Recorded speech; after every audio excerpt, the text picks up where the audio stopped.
Ya, selamat datang di mata kuliah Jaringan Komunikasi dan Data.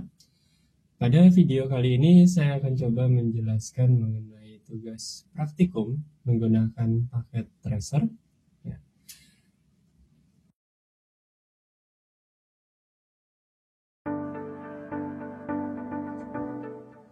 Ya, jadi pada paket tracer yang kita buka atau visual yang kita lihat pada saat ini, ya, Anda diminta untuk membuat suatu rangkaian jaringan yang merupakan terdiri dari 3 departemen. Jadi yang pertama di sini adalah jaringan departemen Computer Science, yang di sini adalah jaringan Electrical Engineering, yang di sini adalah jaringan Computer Engineering. Ya. Jadi terdapat 3 departemen di sini, di mana user masing-masing departemen itu encapsulate di dalam jaringannya. Artinya mereka hanya bisa mengakses di dalam jaringannya masing-masing. Namun mereka diperkenankan untuk memperoleh jaringan internet keluar, digambarkan dengan router yang ada di sini. Jadi di sini antara jaringan computer science, jaringan electrical engineering, dan jaringan computer engineering itu tidak bisa saling mengakses, baik itu servernya. Jadi masing-masing departemen itu punya server, ada computer science server, ada computer engineering server, dan ada electrical engineering server. Namun biasanya di dalam suatu data center, DB server itu digabungkan menjadi satu. Ya. Jadi di sini masing-masing server ini harus bisa mengakses database server. Ya. Jadi hanya server-servernya saja yang bisa mengakses DB server.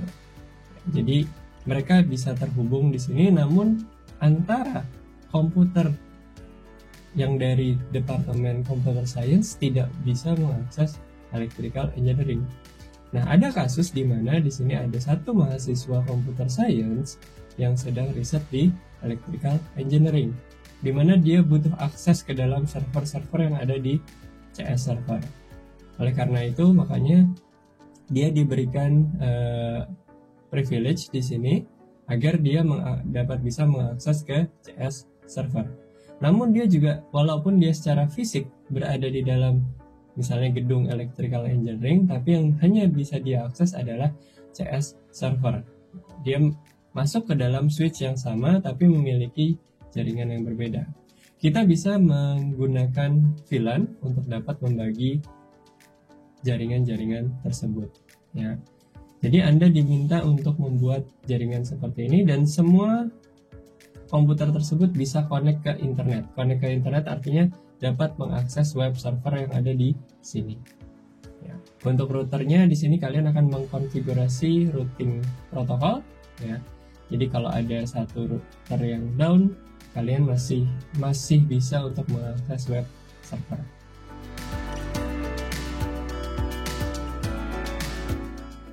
Ya, jadi gambaran besarnya adalah yang pertama di sini. Saya akan coba mulai dari Computer Science Department terlebih dahulu. Jadi kalau kita coba di sini Computer Science, komputer yang ada di Computer Science Department, di situ harus menggunakan DHCP, sama seperti departemen-departemen lainnya. Jadi ketika kita tambahkan di sini, ketika kita tambahkan satu komputer, ya, jadi komputer tersebut tetap secara otomatis, atau misalnya kita tambahkan sebuah wireless device di sini ya. Jadi kalau kita pakai wireless device,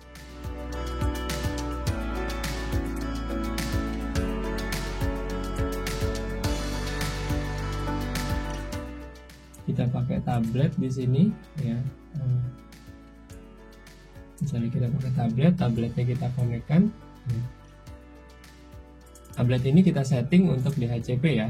Jadi di sini DHCP untuk connect ke dalam LAN ini.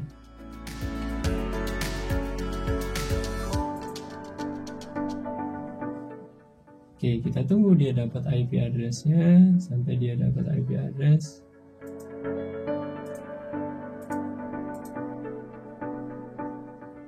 Oke, dia dapat IP address ya, dan dia sudah masuk di CS. Jadi user di sini dipermudah agar dia tidak perlu melakukan setting IP configuration lagi. Dia hanya perlu menyalakan device-nya dan menyalakan DHCP-nya, lalu dia di assignment secara otomatis IP address-nya. Baik itu PC ataupun, jadi dia sudah dapat IP address 192 misalnya ya. Di sini 192. Namun sama juga dengan PC ya. Ketika kita konekkan PC ke sini, PC-nya sudah dapat DHCP address untuk networknya saja ya. Jadi dia tidak bisa ke network lainnya. Network lainnya artinya dia hanya bisa ke jaringan yang ada di CS saja. Misalnya dia akan coba ke sini ya, dia bisa ping ke sini, dia bisa ping ke CS server ya. Dia bisa coba ke router terakhir di sini, router awal, dan juga dia bisa berselancar ke internet. Ya. Tapi dia tidak boleh ya untuk masuk ke dalam jaringan electrical engineering. Dia juga tidak boleh masuk ke jaringan computer engineering, dan dia juga tidak boleh masuk ke dalam server-server yang ada di electrical engineering, computer engineering, atau bahkan DB server. Ya, tuh. Jadi behaviornya seperti itu. Kita punya device, kita nyalakan, dia boleh mengakses di jaringannya sendiri atau di VLAN-nya sendiri. Tapi dia tidak boleh untuk mengakses ke jaringan-jaringan electrical engineering atau departemen lainnya. Namun dia punya kebebasan untuk mengakses web server atau berselancar di internet. Ya, itu yang biasa kita lakukan di jaringan-jaringan kita. Oke, sekarang saya coba ya. Jadi kalau kita lihat di sini dari masing-masing ini ya, kita coba. Oke, ini saya coba bersihkan dulu ya.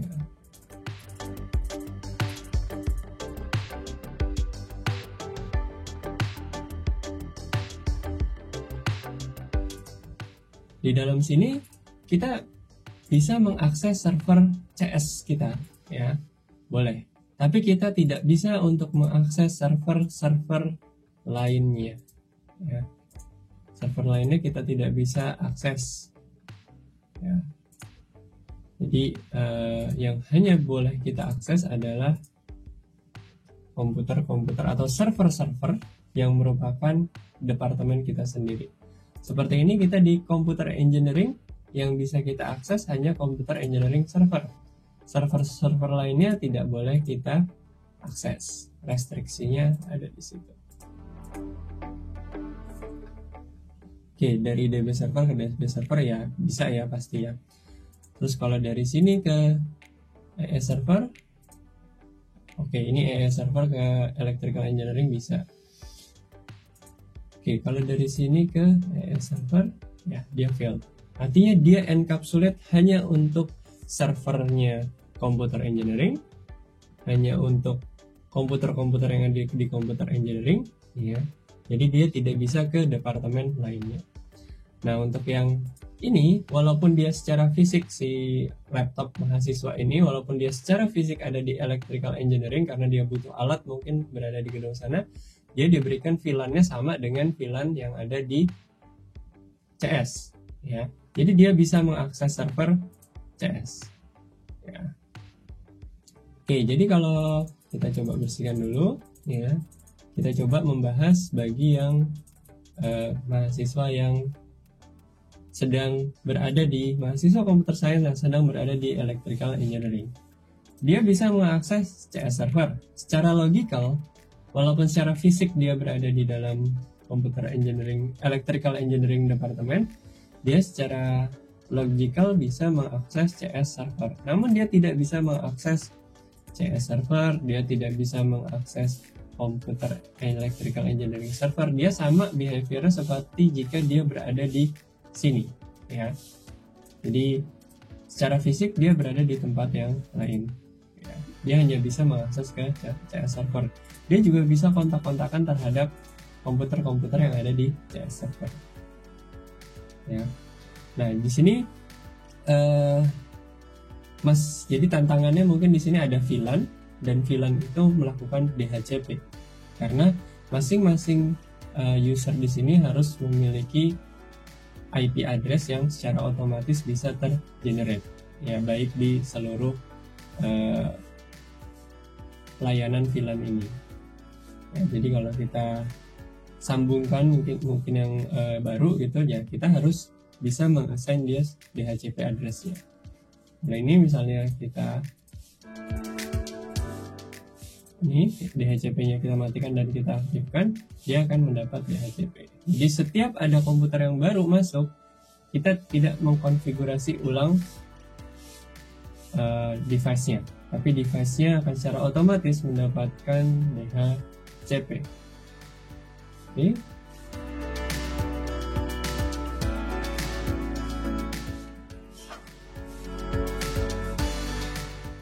Berikutnya kalau kita coba dari jaringan ini ke jaringan electrical engineering-nya, dia bisa masuk, tapi kalau ke server yang lainnya, ya dia fail, ya, karena direstriksi.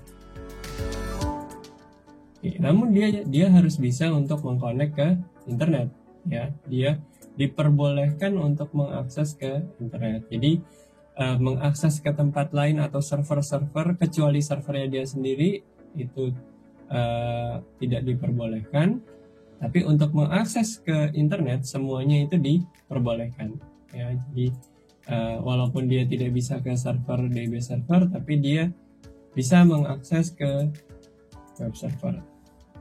Behaviornya seperti itu.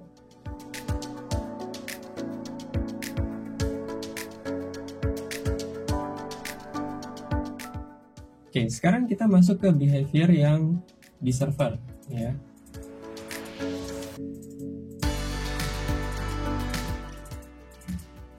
Behavior di server, ya, kita harus bisa merangkai seperti ini. Jadi masing-masing server itu terenkapsulasi. Jadi CS server ke CS server itu nggak bisa. CS server ke ES server juga nggak bisa. Ya, sama juga dari CS server ke CS server nggak bisa, dari ini ke CS server juga nggak bisa. Tapi semua server ini, ya, semua server yang ada di sini, 3 server ini, server semua departemen ini bisa mengakses server database, ya. Karena biasanya memang server database itu adalah satu server yang besar dan bisa diakses oleh beberapa server. Ya, jadi biasanya DB server itu terpisah, tidak di dalam servernya masing-masing. Ini misalnya web servernya masing-masing atau app servernya masing-masing. DB server ini harus bisa diakses oleh masing-masing server ini, ya. Jadi CS server bisa ke DB server, CS server bisa ke DB server, ini bisa ke DB server. Tapi DB server ini hanya boleh diakses oleh server-server ini. Jadi yang klien-klien yang lain itu juga nggak boleh langsung ke DB server, hanya boleh server-server tertentu yang boleh melot ke dalam DB server, ya. Jadi itulah yang behavior yang diperlukan di dalam bisa kita bilang ini ruang servernya.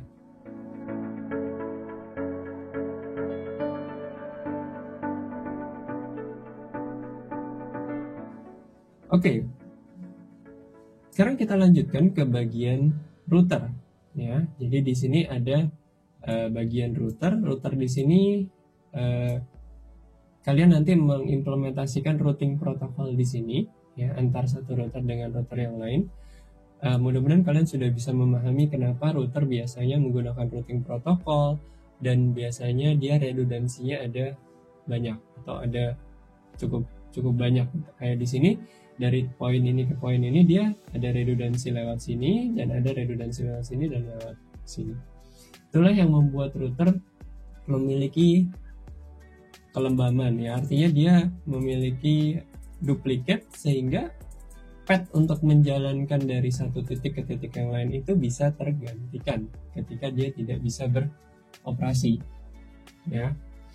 Nah, di sini kalian bisa mencoba, ya. Jadi syaratnya adalah semua device itu bisa mengakses ke internet atau web server.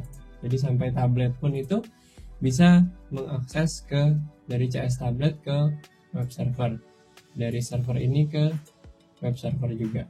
Ya, itu syarat yang semua device ini harus bisa masuk ke dalam web server. Nah, jadi kalian tinggal melakukan konfigurasi terhadap router yang ada di sini. Nah, bagaimana jika ada satu router yang mati misalnya? Ya, misalnya router ini kita turn off. Oke. Berarti jalur ke sini mati. Nah, apakah masih bisa jalan ke sana ke web server? Ya, kita coba dari titik ini ke web server. Masih bisa ternyata, walaupun jalur ini mati. Ya, kita coba dari tablet misalnya ke sini. Ya, dia juga masih bisa. Ya. Oke, sekarang jalur ini saya matikan routernya. Oke, sekarang otomatis jalurnya tinggal satu dong ke sini. Kira-kira masih bisa atau tidak? Kita coba ya. Ya, dia tetap bisa ya. Jadi dia tetap bisa berjalan dari titik satu ke titik yang lain. Ya. Jadi dia otomatis melewati jalur yang ini. Ya. Oke. Kita bisa lihat kita coba di sini untuk membuktikan bahwa dia pindah jalur ke sini. Kita bisa buat simulation di sini. Yang ini dari titik misalnya PC ini, terus kita coba untuk dia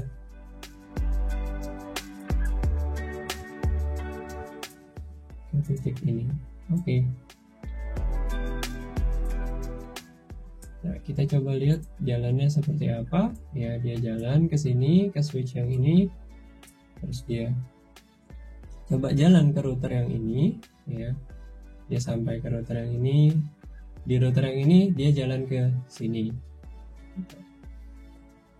Setelah jalan ke sini, dia jalan ke sini, ya. Lalu dia jalan ke sini. Lalu paketnya disampaikan ke web server. Lalu dikembalikan lagi ke router yang sama, ya. Terus balik lagi ke router yang ini, dan dia kembali lagi ke router yang ini.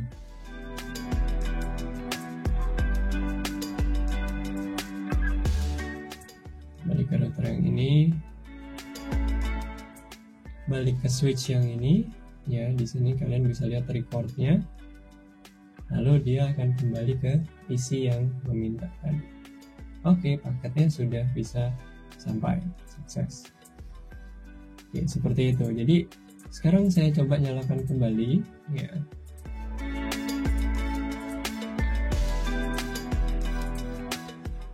Oke, jadi saya coba nyalakan kembali untuk router-routernya. Ya, router itu perlu waktu ya, ketika untuk nyala dia masih harus booting dulu, ya. Dan reload konfigurasinya, ya, supaya dia memiliki konfigurasi yang betul. Setelah masuk dalam sini, masuk ke router berikutnya. Setelah masuk ke router berikutnya, dia sampai ke dalam server, ya.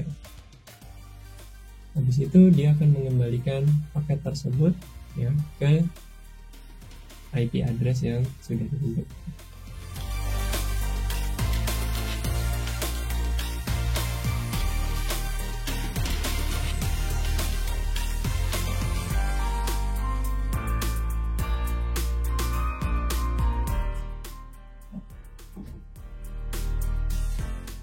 Ya, jadi dia sudah successful. Ya, jadi seperti itu. Ketika ada router yang down, maka paket tersebut harus tetap bisa sampai. Ya, untuk tablet ini juga sama ya. Jadi dia harus bisa untuk sampai ke web server. Ya. Namun dia di sini pakai router terlebih dahulu, dan IP address dari tablet ini tidak sama dengan IP address yang ada di sini. Ya, jadi dia dilakukan network address translation terlebih dahulu. Nah, jadi dia masuk ke dalam sini, ditranslate addressnya oleh ini, dan baru sampai ke dalam web server. Ya, jadi inilah yang kalian butuhkan ya, atau yang kalian perlu implementasikan. Ya, jadi masing-masing itu terencapsulate. Pertama dari CS, Computer Engineering, dan Electrical Engineering itu terencapsulate jadi satu. Lalu semua device ini bisa mengakses internet, tapi dia tidak bisa mengakses rekan-rekan atau bisa dibilang departemen lainnya. Bahkan server departemen lainnya juga tidak boleh dia akses. Dan DB server di sini bisa diakses oleh seluruh server, ya, tapi antar server tidak boleh saling mengakses. Ya, jadi ini adalah rangkumannya atau ringkasannya. Mudah-mudahan kalian bisa mengerjakan tugas ini dengan baik dan selamat mengerjakan. Terima kasih.